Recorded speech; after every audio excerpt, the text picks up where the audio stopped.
भारत की मिट्टी वीर प्रसूता है। ऐसी ऐसी संतानें जन्मी है जिनकी गौरव गाथा समय आज तक दोहरा रहा है। नेताजी सुभाष चंद्र बोस, इनका जन्म 23 जनवरी 1897 में कटक उड़ीसा में हुआ था। शुरुआती शिक्षा कटक के रेवेंश कॉलेजिएट स्कूल से पूरी करने के बाद 1913 में कोलकाता के प्रेसिडेंसी कॉलेज में दाखिला लिया। उन्हें कॉलेज से एक्सपेल कर दिया गया क्योंकि वो नेशनलिस्ट थे। वैसे बता दें आपको, देशभक्ति का जुनून जब सर पर चढ़ जाता है तभी करियर छोड़कर राष्ट्र की सेवा में बड़ा मजा आता है। 1915 में इंटरमीडिएट की परीक्षा प्रथम श्रेणी में पास करने के बाद उन्होंने भारतीय प्रशासनिक सेवा में कार्य करने का लक्ष्य बनाया और तैयारी के लिए इंग्लैंड के कैम्ब्रिज विश्वविद्यालय चले गए। आपको जान लेना चाहिए कि भारत की आजादी में नेताजी सुभाष चंद्र बोस का क्या योगदान रहा होगा। 1947 में जब अंग्रेजों ने भारत को आजाद किया तब ब्रिटेन के प्रधानमंत्री हुआ करते थे क्लेमेंट एटली। एटली भारत की यात्रा पर आए थे।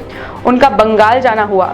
वहां उनका स्वागत बंगाल के तत्कालीन गवर्नर ने किया। मैं आपको स्वागत की नहीं बल्कि उस सवाल की कहानी सुनाऊंगी जो भारत की आजादी के बारे में आपकी सोच बदल देगी। गवर्नर साहब ने पूछा, मिस्टर एटली, 1942 में भारत छोड़ो आंदोलन तो ठंडा पड़ चुका था, उसके बाद कोई बड़ा आंदोलन हुआ नहीं। आप चाहते तो इंडिया पर राज करते रहते। ऐसा क्या हुआ कि आप सामान बांध कर वापस इंग्लैंड चले गए? एटली ने जवाब दिया, role played by Netaji's army was paramount in India being granted independence.